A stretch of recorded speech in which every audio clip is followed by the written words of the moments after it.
माननीय मुख्यमंत्री जी सही से स्वस्थ नहीं है।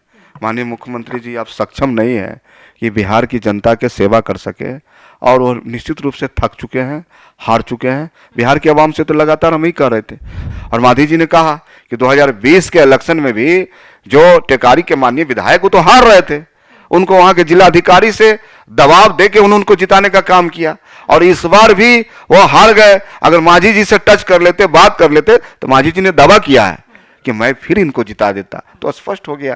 और एक माननीय मुख्यमंत्री जी एक महिला के साथ इस प्रकार से सार्वजनिक मंच पर उनका ये करना, तो कहीं ना कहीं बिहार शर्मिंदा हुआ है और महिला अपमानित हुई है। हमारा जो शंका था और हमारा जो आधार था, उस आधार को पुष्टि करता है यह बयान कि बिहार में किस प्रकार से वोट की चोरी हुई है।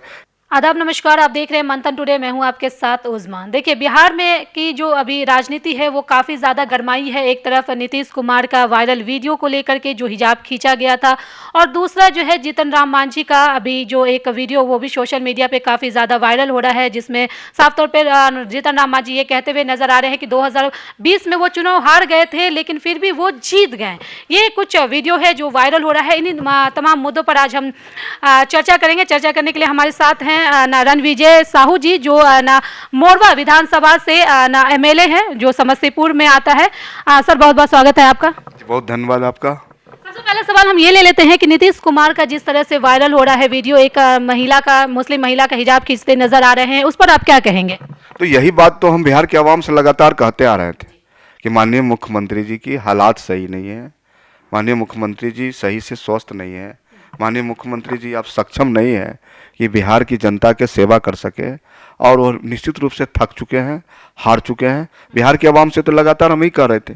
तो ये जो हरकतें उनकी हो रही है, ये तो पूरा बिहार और देश देखने का काम कर रहा है। और संसार, एक माननीय मुख्यमंत्री जी एक महिला के साथ इस प्रकार से सार्वजनिक मंच पर उनका ये करना, तो कहीं ना कहीं बिहार शर्मिंदा हुआ है और महिला अपमानित हुई है। हम उन महिला के प्रति सम्मान देना चाहते हैं जो इस बिहार में, इस देश में कहीं महिला को देवी के रूप में पूजते हैं, कहीं सरस्वती के बीच में पूजते हैं, कहीं लक्ष्मी के बीच में पूजते हैं, कहीं माँ बहन और कहीं बहन के रूप में हम पूजते हैं। उस राज्य में महिला के साथ अपमानित करना कहीं ना कहीं बिहार के महिलाओं के साथ अपमान है। अच्छा, सत्ता पक्ष का कहना है, हमने उनसे भी बात की, उनका साफ तौर पे ये कहना है कि जो महिला का जो नकाब वो हटा रहे हैं, उनका कुछ भी मानसिक वैसा नहीं है, मानसिकता वैसा नहीं है, गलत नहीं है। ये जो है तोड़ मरोड़ करके जो है पेश किया जा रहा है कि उनकी मानसिकता पे सवाल उठाया जा रहा है, ये विपक्ष का काम है। ये तो बिहार और देश की जनता ने देखने का काम किया। माननीय मुख्यमंत्री सार्वजनिक मंच पर इस प्रकार से नकाब को उतारना, ये पहली हरकत नहीं है। जब आप देखेंगे पिछले 5 वर्षों में सैकड़ों ऐसी हरकतें हैं जो माननीय मुख्यमंत्री के द्वारा किया गया और बिहार शर्मसार हुआ है। हम तो आपके माध्यम से अपील करना चाहेंगे कि माननीय मुख्यमंत्री जी सार्वजनिक स्थानों पर इस प्रकार के आपके हरकत करने से बिहार के 14 करोड़ आवाम अपमानित होती है, शर्म महसूस करती है। इसलिए कहीं सार्वजनिक मंच पर इस तरह की घटना नहीं होनी चाहिए। अच्छा, जीतन राम मांझी का भी एक वीडियो वायरल हो रहा है, उस पर आप क्या कहेंगे? ये तो हम कह रहे थे, लगातार बिहार के जनता के साथ कह रहे थे कि भारतीय जनता पार्टी और एनडीए को लोकतंत्र में भरोसा नहीं है।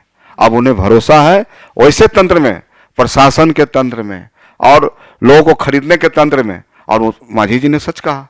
मांझी जी समाजवादी नेता रहे हैं, पिछले 40 वर्षों से संसदीय जीवन है उनका, और मांझी जी जो बोलते हैं दिल से बोलते हैं। मांझी जी गरीबों के हिमायती रहे हैं, और मांझी जी ने कहा कि 2020 के इलेक्शन में भी जो टेकारी के माननीय विधायक वो तो हार रहे थे, उनको वहां के जिलाधिकारी से दबाव देके उनको जिताने का काम किया, और इस बार भी वो हार गए। अगर मांझी जी से टच कर लेते, बात कर लेते, तो मांझी जी ने दावा किया है कि मैं फिर इनको जिता देता, तो स्पष्ट हो गया। बिहार की आवाम सब देख रही है, समझ रहे हैं आखिर हो क्या रहा है। यही लोकतंत्र है जिसकी रक्षा हमारे बापू ने की थी, और जिस संविधान को निर्माण किया था बाबा साहब ने।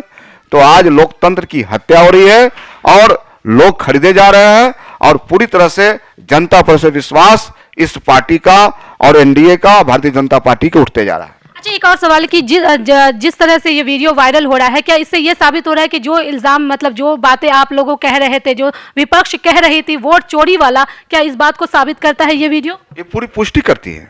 उनका बयान पूरी तरह से हमारा जो शंका था और हमारा जो आधार था उस आधार को पुष्टि करता है यह बयान कि बिहार में किस प्रकार से वोट की चोरी हुई है, किस प्रकार से मैनेज किया गया है, किस प्रकार से लोगों को हराया गया है, यह पुष्टि करता है। अच्छा, तो क्या यही सारे सवाल उठते हैं कि इस बार जो विधानसभा चुनाव में जो करारी हार मिली है आरजेडी को, क्या यही कारण हो सकता है? निश्चित बिहार की जनता तो ठगा हुआ महसूस कर रही है ना। बिहार की जनता तो बदलाव चाहती थी, 20 वर्षों के कुशासन से बदलाव चाहती थी। बिहार में लॉ एंड ऑर्डर हालात खराब, भ्रष्टाचार, कहीं थाने में कहीं ब्लॉक में पैसे के बिना कोई काम नहीं, स्थिति भयावह है, अफरा तफरी मचा हुआ है। उस आधार पर वोट की चोरी कर मैनेज कर सरकार बना लेना, कहीं न कहीं बिहार की जनता अपमानित महसूस कर रही है। सत्ता पक्ष का ये भी कहना है कि जंगल राज तो पहले लालू ही के जमाने में था, अब तो सुशासन की सरकार है। ये देखिए 20 वर्षों से ये है, 20 वर्षों से हैं, इनको तय करना पड़ेगा, अपनी जवाबदेही से हटना नहीं होगा। ये आपकी जवाबदेही है, आपकी हुकूमत है। 20 वर्षों से देश में आपकी सरकार है, बिहार में 20 वर्षों से है, 12 वर्षों से दिल्ली की सरकार है। साहब किसकी जवाबदेही है? आपने कहा था आतंकवाद को खत्म कर देंगे देश से, आपने कहा था बिहार में अपराधियों को खत्म कर देंगे, लेकिन अपराधियों को बचाने के लिए सदन के अंदर आप संशोधन बिल लाते हैं, तो स्पष्ट करता है कि अपराधियों की सरकार है और अपराधियों की बोलबाला है। नई सरकार में नई रफ्तार के साथ अपराध बढ़े हैं। बहुत बहुत शुक्रिया इन तमाम सवालों का जवाब देने के लिए। तो आपको बता दें कि अभी जो है नीतीश कुमार का हालांकि काफ़ी दिनों से वीडियो वायरल हो रहा है, लेकिन जीतन राम मांझी का अभी हाल ही में वीडियो एक वायरल हुआ था जिसमें वो साफ कहते हुए भी नजर आ रहे हैं कि उन्होंने उनका जो है वो चुनाव हार गए थे लेकिन 2020 में, लेकिन वो जो भी है न करके वो लोग चुनाव फिर जीत गए।